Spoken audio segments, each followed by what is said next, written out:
Oh, hello. My name is Mara, and welcome to Books Like Whoa.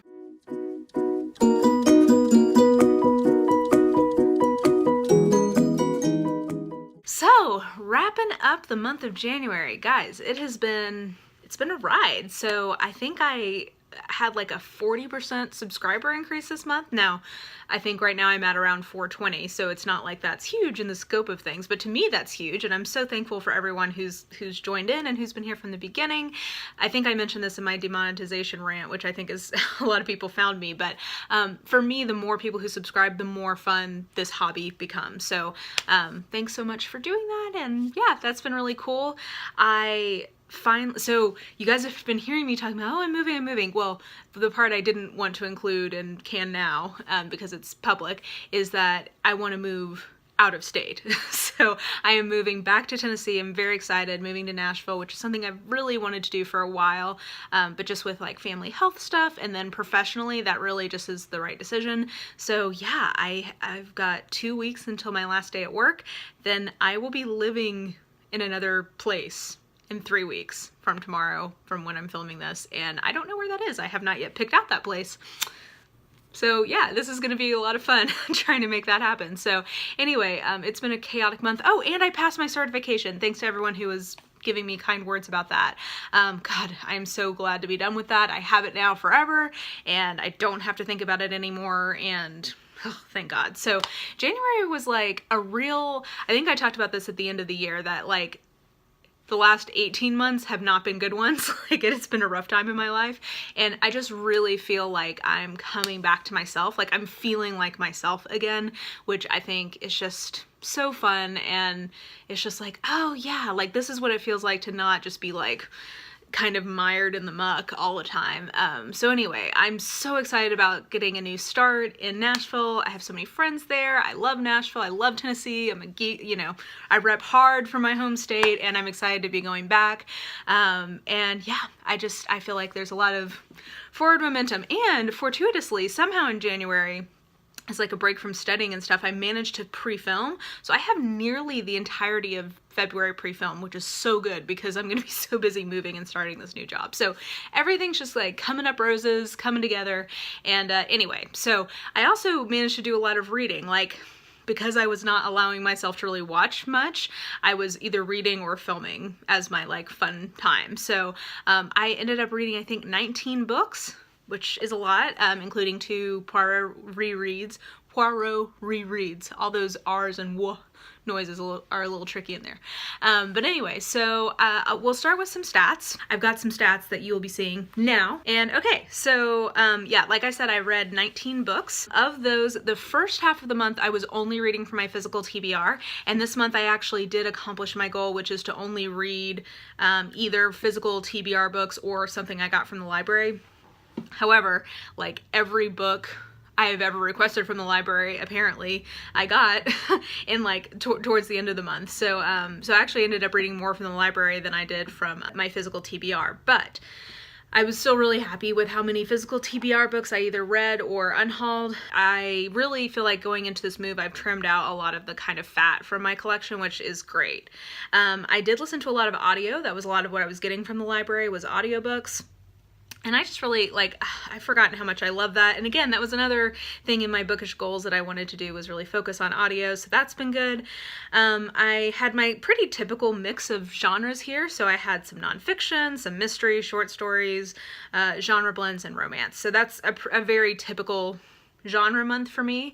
I want to read more literary fiction this year, so I am gonna, now that I have a little bit more freedom in terms of, oh, I say that, probably this month will be, February will probably be pretty similar to January genre-wise, just because I'm gonna be moving and I'm not gonna try to kind of force myself into doing anything. But I think once we get into like March, April, I'll start to read a little bit more literary fiction. So yeah, I did end up reading a lot of pages, over the 6,000, that's above my average for sure. And then my average page, or my average like book length, was over 300. So again, a little bit longer books than sometimes I get to. And then in terms of average rating, it was a below average month for me. And actually I'm surprised that the ratings were this high. And that is because I was reading a lot of my mass markets. And those are books that are not great, and like that I don't expect to be, you know, 4 or 5 star books in general. Those often are like 2 3-star books for me, or like 4-ish unicorns for me. So, you know, not my best reading month, but I did have some hits, some disappointments, and some surprises, so we will get to that now. Okay, so let's start with the hits, because I honestly probably have the least to say about those, and I have a lot more to say about the disappointments and the surprises. So, hits are, first is a J.D. Robb. I read another installment in the In Death series, which you guys know I really, really enjoy. This was the 14th book, I believe, and it was called Reunion in Death. And what I enjoyed about this one, I'd say this is probably my second favorite that I've read in this series so far, my first favorite being Witness in Death. But what I liked about this one was it has a lot of what I liked about Witness in Death in it, which was, it was a huge step forward in terms of the character dynamics, the character relationships, and the character growth. It had a lot of great banter in it, which is something I really look for in these particular stories. And it was a slightly different take on the mystery aspect, because it was more of sort of like a cat and mouse thing. So you know who is perpetrating all the crimes. It's somebody who Eve previously had incarcerated and sort of like charmed their way out back onto the streets. And it's really the cat and mouse of that person chasing Eve and Eve chasing that person. And what becomes very apparent in the book pretty early on is that that person is ultimately going to try to hurt Rourke. So it kind of brings out a lot of interesting dynamics, and I thought it was a particularly good installment in what I think is a very solid series. The other hit, which I could also possibly have put into the surprise category, was Mr. Perfect by Linda Howard. Now, this is another kind of it is a romance, but it's really a suspense. It's kind of about a serial killer, and I'd always heard a lot of really good stuff about this particular book, and I tried to read another Linda Howard book and like did not connect with it. So, but because I'd heard this was sort of like her best book, I wanted to try it and give her another chance, and I did. I really enjoyed it. I gave it, I think, either a 5 or a 6 unicorn, which would be like a 4 or 5 star on Goodreads. And I think it was what I really like in that type of book. It is a serial killer book, but it's not a gritty serial killer book, and I can get a little icked out by ones that are too graphic. Like, I really like Criminal Minds, but I had to stop watching it because I just was like, I get icked out by how like you fetishize the death of these women and their like torture. I don't know. I get a little squicked by all that stuff. And this did not have that. It did have like a very dated love story. Like, you can tell that this was written in the early 2000s / like late 90s era in terms of some of the gender dynamics and kind of power dynamics. They're much more indicative of that era of popular romance. That part was hit or miss for me, but there's some really good female friendship in this, and then it really did hit the spot for me in terms of what I like from that type of serial killer suspense book. Next, let's do the surprises, because I had 2 books that sort of surprised me in the same vein in opposite ways, and both of them are paranormal romance. One is more of a shifter romance, the other one is a vampire romance, and I think I talked a little bit about this in my what I'm reading right now in the middle of the month, but I think what both of these books sort of brought up in me was this like real reminder to me of like the authors, when they create situations, they have to confront the implications of the situations they create, right? So you are the god of this world, so you can't bring something up and then not fully address it. And in one of these books, I think that the author really did a pretty good job of addressing the implications of the scenario she'd set up. And in the other one, I think that she was well-meaning, and I also think that she probably thinks she did confront the implications, but I just disagree, and I don't think that she sold certain parts of the plot well enough.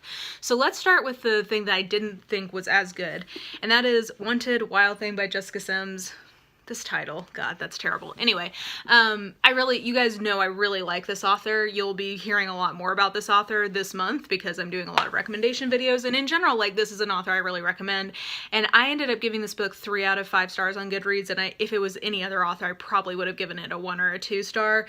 The voice in this covers a lot of sins for me, just because I do enjoy the humor. But basically, the premise of this is that the heroine, this is like a shifter universe, the heroine is a changeling, and if you don't know, changelings are part of like Fae mythology, and essentially they have, at least in this world, she has a human form, but she also has like this sort of mystical, it's almost described like, I don't even know what a changeling really is supposed to look like. There's like scales and wings, kind of somewhere in the realm of a dragon, I feel like. And if anybody touches her that she has sexual desire for, or like is attracted to in any way, she starts to change. So she's never been allowed to like touch anyone really, and she's a virgin because of that, all that kind of stuff. And she knows that she's different, and she knows that she's a changeling-ish, but mostly she's pretty uneducated. And she one day, like near her 25th birthday, this fairy prince shows up and is like, hey, I own you. Here's this gigantic bodyguard that I'm going to be leaving with you to make sure that you make it to your change, because I am going to then take you back into the realm of the Fae, and you will be my pet, basically, and I'm going to force you to breed with this other changeling that I have to create more changelings because you're very valuable. So essentially what he is describing is slavery. Like, that is what he is describing. And the bodyguard that she leaves, that is left with her, is the hero, and he is a primordial shifter. And that's, I have to say, I really would love it if she would do some standalones with this new cast she's introduced of primordial shifters, because basically the Fae during the Ice Age took all these shifters. So like the hero is a saber-toothed tiger shifter, and I'm like, fuck yeah, you guys know that. I just feel like if you're gonna go with the shifter mythology, why not make it things like a saber-toothed tiger? I think that's fucking awesome. So anyway, he and his whole clan are like various like prehistoric beasts that are shifters, and they are kept in a separate realm, and the Fae keep them away from the females of their species, and essentially like they keep getting them to do things and like say, hey, if you help us, then you'll finally get your mate. I think what Jessica Sims is trying to sell to us, because if you've read this series, there's a very strong implication that, another thing to know is that in this world, there's way more shifter males than females. So and they're not supposed to change humans really. There's like laws against it. So it creates a situation where there is just like not enough supply and demand, basically. And the implication earlier in the series, and I think you see this again in this book, is that if the shifter men do not find their mates, they basically like really struggle mentally. Like they go into depression, like it just really destabilizes them, basically. So there is an implication that there is some level of like, if they continue to be kept away from their mates, all of his clan could kind of go crazy or kill themselves or something. So like, I get that. I think that's where she was going, was that he has as much of a reason to not go along with this as she has a reason to resist. But the reality is there's a difference between never finding your true love and being sold into slavery. And the heroine doesn't feel this way, by the way. She's like, oh, I get it. Like, yeah, you can't really help me because that would be so selfish of me to ask you to do that, because it's my life versus the life of all these other people. But it never connected with me. And every time, like, I was enjoying it, and I ultimately did enjoy this book, and I feel a little bad about it, but like, I would be enjoying it, and I'm just like, but you're literally helping make her a slave, and like, she's going to be raped, like she's going to be forced to breed with this other changeling, and like, I just did not feel like the author really sold me on the fact that they were both moral. They both had like equal moral imperatives to do what they were trying to do. And that just made it feel really uncomfortable at certain points when there's this one scene where the fairy prince essentially shows up and like is inspecting her change, and like literally is like looking at her teeth and like wants to look at her genitals to see how those are developing. And it felt so gross, and I mean, like, it's played as a really gross scene. I will give her that, but like, again, just because she's not fully acknowledging the implications that this is slavery and like the parallels to our world, it just felt really icky. And again, if I didn't just in general love the tone and the voice of this author, I would have really hated this book. But strangely, aside from that, there's a lot of humor in it that I always enjoy from her. And I don't know. Anyway, basically this was a surprise, because usually these are just completely light fun, and I felt myself very conflicted throughout this book and feeling like, was I like a part of was I morally implicated because I was enjoying the book? I don't know. So anyway, this was a surprise in the negative. And then a surprise in the positive was Immortally Yours by Lynsay Sands. And you know, Lynsay Sands, like Jessica Sims, is someone I go to for light, silly fun. That's what I go to for her. And she had also set up a very serious situation in the latest installment in her Argento Vampire series. Now, I should tell you that this series goes off the rails and then comes back on the rails, like has come back on in the last few books. And I'm actually still really enjoying them. Like I'm looking forward to the next one. But the premise of this one, so this is like a fated mate thing, is basically that our heroine is, there's like a league of kind of like vampire enforcer types who like hunt down rogue vampires, and she's on that team. She's a badass. I enjoyed that. And there's this guy she's known since her turning, which was I think in like the 1500s basically, or 1600s, and he's always been sort of gruff with her. He's this Scottish guy. She's originally from England but then lived in Spain, and he's always been kind of gruff with her, and then all of a sudden he's being really nice to her. And basically what you come to realize very, very quickly in this book, and I think it's on the back cover, is that he's known that she's his fated mate, but he essentially wanted to give her time to heal, because in her mortal life, like when she was turned by a rogue vampire, and in her mortal life she had been a prostitute. And what you very clearly realize throughout the book is that he's been telling himself that's the reason, but the reality is he has like a real prejudice against her basically because she's a prostitute. And it's very hard, like you're reading along and I'm like, I just don't see how she's gonna sell me on this being a happily ever after, because like he's being such a jerk to her and he doesn't even know the circumstances under which she became a prostitute, and it's like harrowing. So they go into all of that. But the reason this surprised me in a positive way is that there's a confrontation scene between the hero and heroine towards the end. And I felt like she completely sold me on the fact that the heroine is like, you know what? I see behind your lies and I'm not buying your bullshit. And if you don't like me the way that I am, like with my history, then you don't deserve me. And I was just like, yes, bitch, like, yes, that was, it was such a good, I felt like it was an example of the author being aware of how serious that his attitude was to blocking them actually being in a relationship. And I think I was also probably biased because like I related to some of her backstory a little bit, and I've had examples where I should have stood up for myself and been like, you know what, it's not that I'm glad things happened to me, but like, I like me the way I am now, and if you can't accept that, then you don't deserve me, or you don't deserve to be my friend, or whatever. So I think I probably had some vicarious, like, yes, like, this is how, like, this is what I should have said in those situations. So anyway, I still don't know that she completely sold me on them as a love story, because that happens so late in the book that it's kind of hard for you to like the hero by that point. But I appreciated that she understood how serious the backstory she had set up for her characters were, and that she actually like confronted that head on. And I was just kind of surprised because from Lynsay Sands, I don't expect that necessarily. Like I said, she writes very silly books that I really enjoy.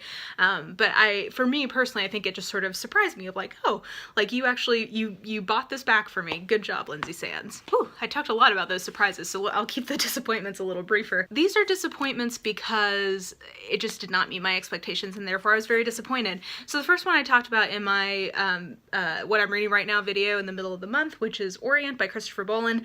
I have to say again, I think that this is actually a very good book, and I would, if you read this and if you like read the back copy and it sounds appealing to you, give it a try.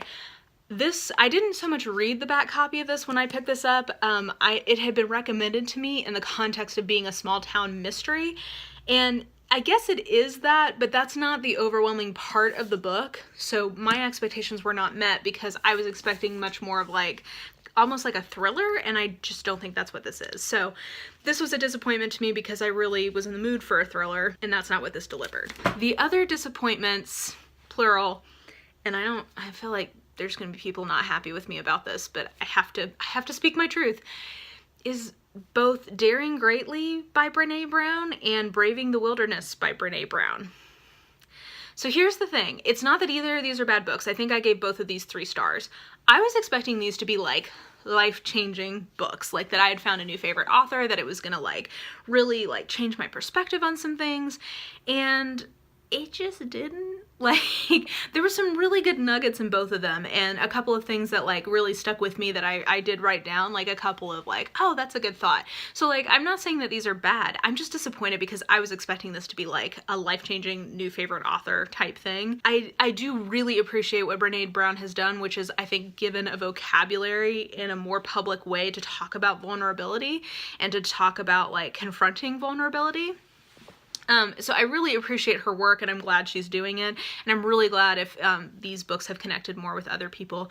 They just didn't connect that much with me, and like I said, I'm disappointed because I wanted to be a part of like the hype around Brene Brown, and it just didn't happen. So if you are interested in her books though, I do think the audio is quite nice for both of those, and I think that for me, for nonfiction, I really do like audio because it reminds me of a podcast. So those were my disappointments. So all in all, quality-wise, January was not necessarily like the highest quality reading month I've had, but I'm really pleased overall with kind of what I got done in January for reading. I will say that probably the best things I read in January were rereads of Agatha Christie. So in terms of the quality of books, I guess it's disappointing that that was the case. But, you know, I got through some library books I'd wanted to get to. I got through, I think I only have like 3 or 4 mass markets left in my collection, which is really exciting.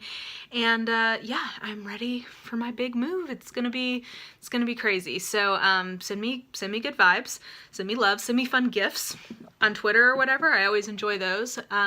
Yeah. So anyway, I thank you guys so much for watching. It's just, this is just getting funner and funner every month, and I appreciate you guys for making it fun. So anyway, if you enjoyed this video, please do like, subscribe, follow me on the social medias if you are so inclined. I have all that information listed in the description box below. And yeah, I think that that's it. I hope you guys are really having a fantastic week, and I will just talk to you soon. Bye!